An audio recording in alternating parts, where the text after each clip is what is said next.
Bonjour à toutes et à tous, merci de nous préférer sur BB24, voici le sommaire.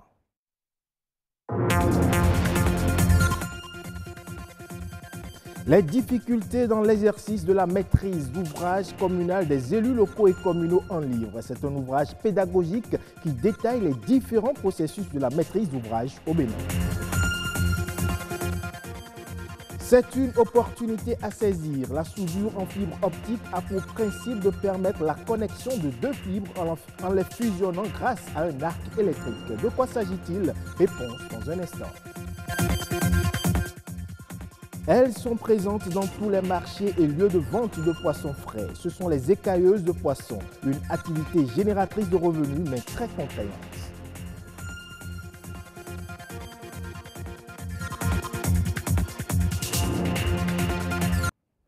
Le Bénin célèbre aujourd'hui 1er mars, Journée mondiale de la protection civile. Mis sous le thème « La protection de nos enfants, c'est notre responsabilité », cette journée met l'accent sur la sécurité des enfants qui doit demeurer au premier plan des préoccupations des parents, des enseignants et autres acteurs. Cette journée intervient au lendemain de quelques situations catastrophiques que le Bénin a connues récemment et est l'occasion d'insister sur les efforts en matière de protection civile et de réduction des effets des événements calamiteux.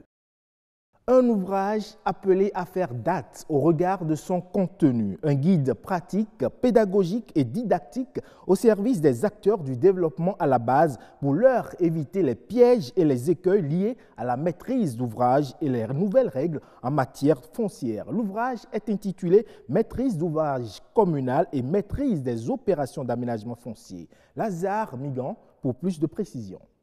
Le lancement officiel de ce guide pratique à l'usage des collectivités locales vient à point nommé pour répondre à un mal endémique, la difficulté liée au foncier. À travers ce sésame, Edmond Kokou Odidi, l'auteur de cet ouvrage, plonge ses lecteurs dans l'univers littéraire et leur fait découvrir les arcanes de la gouvernance locale. C'est un ouvrage structuré en 4 chapitres. C'est-à-dire un premier chapitre aborde les concepts clés sur la notion de la maîtrise d'ouvrage. Le second chapitre porte sur la maîtrise d'ouvrage dans la réalisation des infrastructures. Le troisième chapitre sur la maîtrise d'ouvrage dans la gestion même des infrastructures. Et le dernier chapitre sur les opérations foncières. Vous avez en annexe des fiches techniques qui sont raccordées à chaque thématique. Donc ces fiches techniques, moi j'invite les collectivités locales à lire ces fiches techniques et à se l'approprier. Parce que c'est là où vous avez tout l'intérêt donc de ce guide. Vous avez 25 fiches techniques au total et chaque fiche technique, chaque maire ou bien chaque technicien de la commune peut prendre et adapter à sa situation particulière. Sur la première couverture, l'image de cet élu local au milieu de ses charges en dit long. Débordé par la multitude des activités et des charges qui lui incombent, le manque d'expérience des acteurs à la base, la non-maîtrise d'ouvrage, l'incapacité de penser et d'exécuter efficacement un projet de développement local, l'ignorance des règles en la matière sont des écueils que l'auteur invite les acteurs à surmonter. Si vous n'êtes pas informé de ce qui se passe, des lois et règlements, vous ne pouvez pas réclamer. Vous ne pouvez pas attendre donc du maire et de ses collaborateurs ce que les lois et règlements ont prévu. C'est le foncier qui va assurer le développement durable de notre pays. Et tant que nous passons à côté de sa gestion durable, le développement durable est hypothéqué. 125 000 francs CFA, c'est le prix vendu à l'américaine de ce chef-d'œuvre qui va apporter quelques réponses et solutions à la problématique de la gouvernance locale et conjuguer au passé les problèmes fonciers qui assaillent les Béninois. Avec la télévision numérique terrestre TNT, la soudure en fibre optique reste une opportunité à saisir. Elle s'est aujourd'hui imposée aux autres formes de soudure et présente un marché d'emploi encore vierge. Abdel Akochae, technicien en fibre optique, nous en donne quelques précisions au micro de Clotaire Awekou et de Mathieu Sokenou. Aujourd'hui, la fibre optique, c'est le meilleur support de transmission au monde. Actuellement, et la fibre optique a une bande passante illimitée. Et tous les réseaux au monde sont en train de déployer la fibre optique. Tous les réseaux au monde sont en train de passer du fil de cuivre à la fibre optique. Et aujourd'hui, c'est une opportunité quand vous vous lancez dans ce métier parce que la fibre optique génère beaucoup de métiers. dans la soudure fibre optique. Le métier de soudeur fibre optique est un métier recherché aujourd'hui. Si vous allez en France, par exemple, tous les jours, moi, dans ma boîte, si je vous montre les mails qui viennent, il n'y a que des offres fibre optique, de soudeur fibre optique. On en cherche en Europe, on en cherche en France, on ne trouve pas. Ici aussi, les réseaux, on a le Togo, on a le Nigeria, on a le Burkina. Et tous sont en train de migrer vers la fibre optique. Donc la fibre optique aujourd'hui, c'est un métier que les jeunes devraient embrasser. Tous ceux qui sont dans le domaine de la technologie, qui font l'informatique, qui font les télécoms et qui disent qu'ils n'ont pas d'emploi après, qui sont à la maison, c'est une opportunité aujourd'hui maintenant de se lancer dans les métiers de la fibre optique. Quand nous parlons de la fibre optique, c'est du fibre de verre, c'est le verre et l'information circule sous forme de lumière. Donc l'information va à la vitesse de lumière et c'est très rapide et c'est net. Nous parlons de la TNT aujourd'hui dans les avions de télévision. C'est la fibre optique qui facilite tout ça. Le Bénin vient à travers le projet PDUDT, vient de déployer la fibre optique dans sa première phase.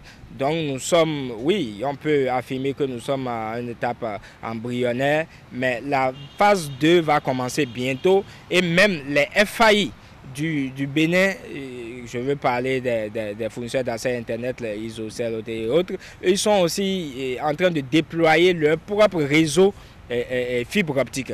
Donc le besoin est là, le besoin se fait déjà sentir. Elles sont classées en dernière position dans la chaîne de vente des poissons frais. Et pourtant, elles sont indispensables dans cette chaîne. Les femmes écailleuses de poissons se retrouvent dans presque tous les marchés. Elles mènent une activité génératrice de revenus, mais qui est très contraignante. Arnaud Adadia. Plusieurs années déjà que Dame Gisèle a choisi l'activité d'écailleuse de poissons après avoir laissé les cours. Moi, j'ai commencé à nettoyer le poisson. Ça fait un peu, c'est parce que ma maman qui nettoie le poisson. Et lorsque moi-même j'ai terminé les études, j'ai déposé les dossiers par-ci, par-là, et je n'ai pas trouvé aucun boulot. Je suis obligée d'aider ma maman.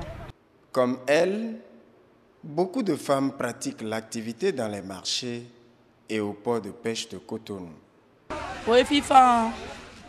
Écailler le poisson, c'est mieux que vadrouiller ou dérober quelque chose.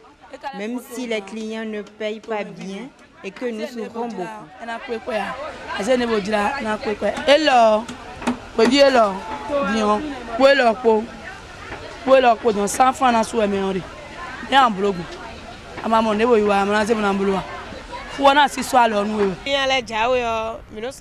Pour attirer le client, tu lui souhaites la bienvenue, tu dis Kabo et c'est à celui qui te répond également Kabo que tu peux écailler les poissons. Au quotidien, ces femmes doivent frapper fort le poisson lorsque c'est congelé pour le débarrasser de son enveloppe jetable. À l'aide d'écailleurs, de petits coupe-coupes et des instruments ici présentés, les écailleuses nettoient docteur, mulet, tilapia, carangue et même au-delà, pâtes de bœuf, volailles diverses et crabes. L'activité soulage les femmes au foyer, comme le témoigne ici ce client. Lorsque vous achetez le poisson et que vous devez l'amener comme ça à la maison, c'est difficile à nos épouses de les écailler, tout ça là. Donc quand vous faites ça ici, les gens se lèvent, de bonnes dames ne sont pas très chères. Le soulagement qu'apportent les écailleuses est aussi ressenti chez les cuisiniers. On les laisse faire ici parce qu'elles ont les moyens de le faire correctement. Si elles font correctement avec nous. Donc on vient, on les paye, elles font ça. Ça nous permet d'aller plus vite là-bas pour travailler. Une activité lucrative non sans peine qui a bénéficié de quelques appuis dans le passé au port de pêche en l'occurrence. Le fait qu'elles aient déjà commencé, ça leur permet d'accéder à certaines subventions de certaines institutions internationales comme le PADPA qui leur amène de temps en temps des subventions en leur donnant des bassines, des couteaux, des tables et tout ça là, pour leur permettre de mieux faire leur travail. Avec 100 francs par kilogramme de poisson écaillé, Les chiffres d'affaires n'arrivent pas toujours à couvrir les charges de piqûres, de blessures ou de courbatures qu'engendre l'activité de ces femmes qui proviennent pour la plupart du temps de Hévier et d'autres périphéries de Cotonou.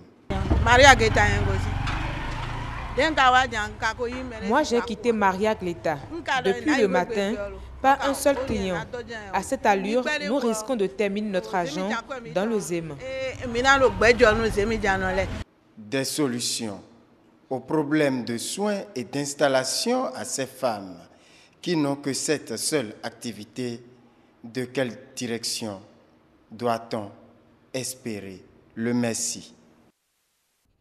En nouvelle brève à présent, les marchés gré à gré en Côte d'Ivoire se sont établis à 10,2% en 2018 contre 17,9% en 2017, soit une hausse de 7,7%. C'est une information du porte-parole du gouvernement ivoirien Sidi Touré. D'après lui, les marchés publics approuvés dans le budget de l'État ivoirien en 2018 s'élèvent à 1189 milliards de francs CFA contre 915,81 milliards de francs CFA en 2017, soit une hausse de 29,9%. Et le marché public de gré à gré en particulier représente 10,2% du montant des marchés approuvés lors de l'exercice budgétaire 2018. En nombre, 4 835 marchés ont été approuvés en 2018 contre 4 982 en 2017, soit une baisse de 3%.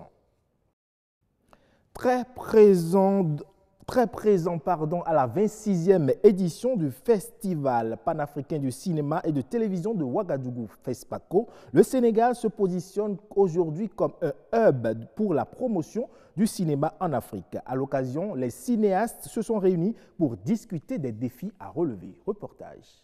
C'est une participation de qualité pour la délégation sénégalaise présente en force au 50e du FESPACO. Au-delà des 7 films du Sénégal, des cinéastes comme Alain Gomis présentent des initiatives destinées à former et à promouvoir le cinéma africain. L'existence du cinéma en Afrique reste précaire. C'est pour ça qu'on a essayé de lancer cette initiative à notre humble niveau, qui va être un simple hub de cinéma dans lequel on essaye d'accompagner des volontés de cinéma, qu'elles soient pour essayer de faire de films, qu'elle soit pour certains techniciens. Au départ, elle s'adresse à des gens qui ont déjà eu à être formés d'une manière ou d'une autre, soit en passant par une école, soit en passant par une formation, ou en travaillant tout simplement sur les plateaux, et d'essayer d'accompagner ces jeunes gens vers leurs projets professionnels. Marodi, qui avait bénéficié des fonds du FOPICA, présente aussi sa vision du cinéma.